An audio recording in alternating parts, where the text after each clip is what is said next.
does refresh rate matter?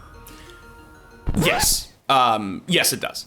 The question is, to what degree? The widespread switch to 144 hertz was a revolutionary landmark moment in esports culture, not to mention the gaming industry as a whole. So this is 60 hertz. So already, like, I could tell that I could aim, like, if it's like this much movement, it's not so bad, but the big whips are so bad. It even feels laggier. Like, look at my FPS is still high too, and it still feels this But as refresh rates began to double and triple, people started talking about seeing some diminishing returns. The step up from 60 to 144 hertz is a huge improvement, and while the change from 144 to 240 hertz is not as obvious, it's still very impressive. But the returns may not be as diminishing as you might think. I personally have been using a 360 hertz monitor for well over a year, and I gotta say, the difference between it and 240 hertz is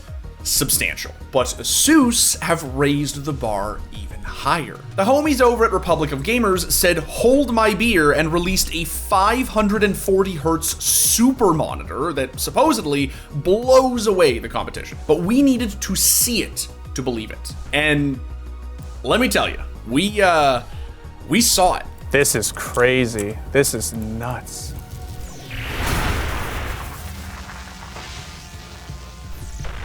Okay, so first things first, I just want to very quickly thank our friends over at ASUS for sponsoring this video, sending us their new ROG Swift Pro 540 Hz monitor, and the means to test it. So, before we get into the monitor itself and talk about how categorically mind-blowing it is, let's just do a quick run through as to what refresh rate actually is. What do you mean I have to explain it? I thought that's what the guy who knows what he's talking about is for. What do you mean he's only contractually obligated to do one segment per video? Huh. Guy must think he's a real big shot if he's just gonna show up if and when he pleases. What's that? What do you mean he gets paid more than me? Refresh rate is, simply put, the number of times per second, measured in hertz, that a display gets updated with new information. That's it. It has nothing to do with color, resolution, or brightness, merely the speed with which the stuff on screen gets presented to you. And when you're immersed in a competitive multiplayer experience, be it a tactical shooter, an arena shooter, a MOBA, even a battle royale, that's what you care about. The question is to what extent. Now, I'm not gonna get into the technicalities of it all since, well, we did that. There's a whole other cracked dedicated to refresh rates that you should totally consult if you're trying to get a crash course. But the long and the short of it is that everyone and their mother agrees that 144 hertz is vastly superior to 60 hertz, and that anyone who even remotely cares about gaming should take the leap. What isn't as clear is whether it's worth going any higher if you're not an actual professional. 144 and 240 does have a difference, but the difference is not like huge, I would say. I would say 120 or 144. 240 is more of a luxury. If you have the money and funds for it, go ahead. Like, it's definitely a quality of life thing, but you won't really notice that too big of a performance increase from 240 and 120. In fact, some people have even reverted to a lower refresh rate, either because the higher one didn't feel right, because their PC couldn't churn out enough frames, or both. If you're a sweaty competitive gamer, your best option right now might actually be a 240Hz gaming monitor. That also means that if you are currently gaming on a 240Hz display, I'd say that 360Hz is not worth the upgrade, depending on what your current monitor is. Like 240Hz, I'd say is really refined, and your FPS will be able to keep 240, whereas 360 is kind of like, that's hard first off to get 360 FPS constantly, and then it's also doesn't feel consistent in my opinion. I don't know how to explain it. But here's the thing. Back then, it was really easy to look at what was then a really high refresh rate, like 240 hertz, and think it will just never ever get any better than this. Nowadays, things have changed. Why? Acclimation. To be clear, diminishing returns are real, but that hardly means that there is no perceptible difference between higher refresh rates, or that the difference is, in a word, negligible. It's not. Like I said, I personally have been using a 360 hertz for well over a year, and the jump between it and 240 is absolutely noticeable. In fact, whenever I switch back to 240, I always find it way more jarring than I anticipate. Everything feels slower when you've played on something faster. And let me tell you, faster is quickly becoming the norm. It's so hard, dude. I've been on 240 hertz for so long. Swapping off is just gonna be wild. And while I still wouldn't recommend a 360 hertz for the average everyday esports enjoyer, mostly because they're still really expensive, that does not mean that it's not a worthy investment for the super sweaty e-gamers out there, which is exactly why ASUS upped the ante. Meet ROG's newest, craziest offering, the PG248QP. It boasts a 540 hertz refresh rate, which makes it the fastest consumer-grade monitor on the market. Now, ASUS reached out and sent us one to test. But first, we had to sort out the tiny, little, inconsequential detail that was us not actually having a computer that was powerful enough to run it. So again, with the help of ASUS, we built one. But I'll let that twirly mustached turbo dork talk about that. And now, the guy who actually knows what he's talking about. So, before I get into it, yes, ASUS sent us the ROG Swift Pro monitor, or the company, I don't get to keep it, but you are getting our honest opinion here. As many of you know, I have a pretty nasty personal rig that I built a couple of years ago, but when they came to me and asked if I thought it could handle 540 hertz, you're gonna need a bigger boat. The goal?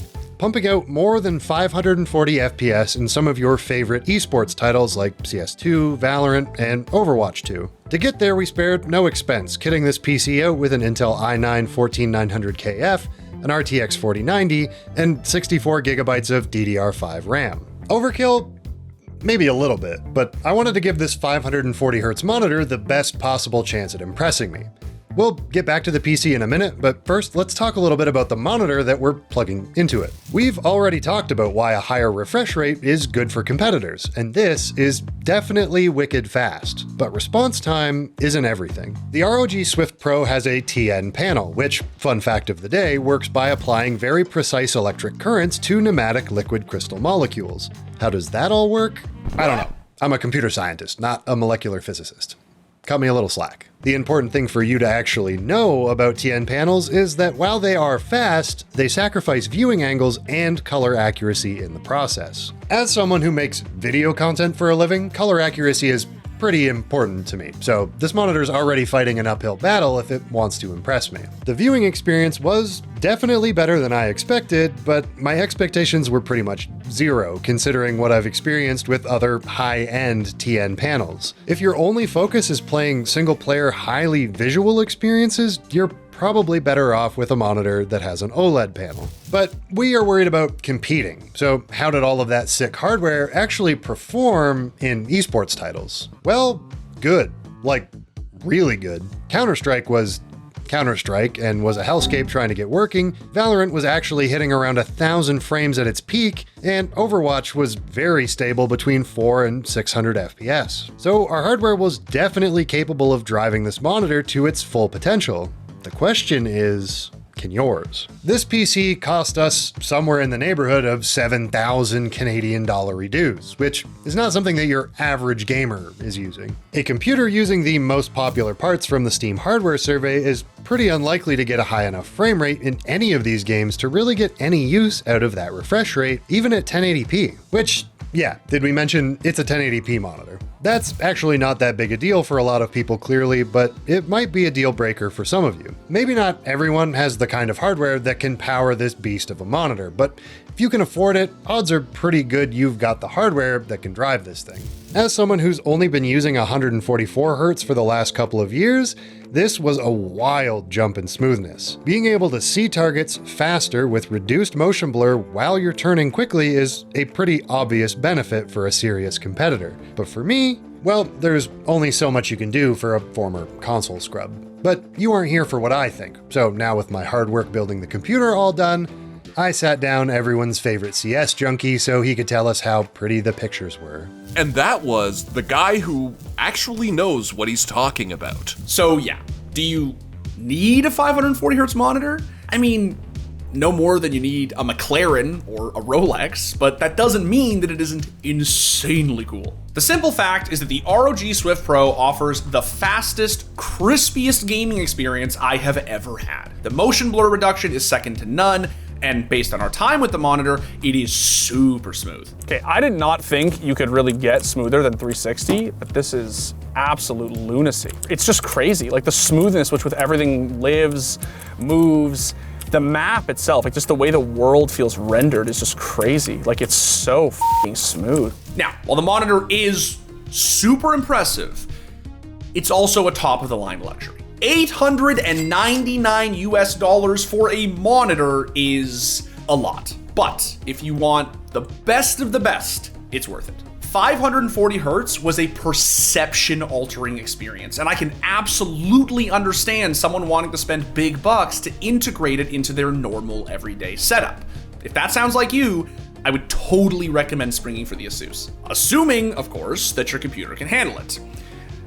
Which is sort of a big assumption. Even a badass rig like ours struggled to get newer, less optimized titles like CS2 to run at a consistent 600 or 700 frames. So if your PC can't do that and you're still interested in flexing a sick display, I'd probably recommend ROG's Swift OLED PG27A QDM. It's 1440p, 240 hertz, and has a beautiful OLED panel. If you're already on 240 hertz, I'd probably just wait until the 540 hertz and the hardware needed to run it becomes a little more accessible. I love 360 hertz and I would never go back, but I do not think the difference between it and 240 is substantial enough to justify jumping a single interval. The jump from 60 to 144 was the highest. The jump from 144 to 240, I would say, was probably the second highest. The jump from 240 to 360, I think was honestly just as pronounced as the jump from 144 to 240. Jumping from 360 to 540 feels just as pronounced as jumping from 240 to 360. I do really notice this. But that doesn't answer the question as to whether or not pros will switch to it. And the answer, I think, is sort of inevitably yes. It just isn't clear when.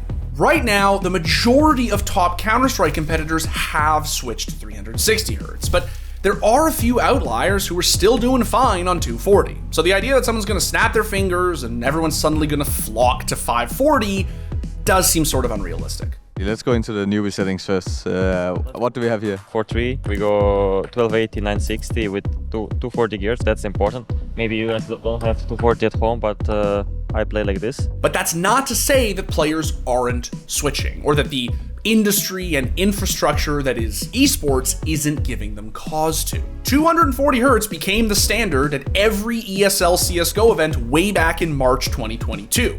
And 360 hertz started becoming the standard for both the VCT and LEC about midway through 2023. Pros are switching, and what's really interesting is that it seems like they're switching from 240 to 360 faster than they did from 144 to 240. Now, I'm not saying you need to run out tomorrow and jack up your refresh rate to suddenly become great at the games you love. What I am saying is that the revolution isn't just coming, it's here. This myth that you can't even really tell the difference beyond 144 hertz is definitely being put to bed, and the industry standards are finally starting to rise as fast as the technology is advancing. It's only a matter of time before crazy batshit rigs like the one we tested today become as accessible as the stuff we all use at home. High refresh rates are the way of the future, and as someone who's seen the future, I can tell you, it's f***ing sick. Which makes it, yes, the fastest monitor on the market. Better to just specifically say consumer monitor, because like I'm sure that there's like a 7,000 hertz monitor in like a lab in Switzerland. Yeah, we could say what makes it the fastest consumer grade monitor. So I'm sure this other monitor is like technically on the market in quotes, but yeah. if you're NASA, it's on the market. Yeah. He's gonna be in the comments like, actually, my uncle works at CERN.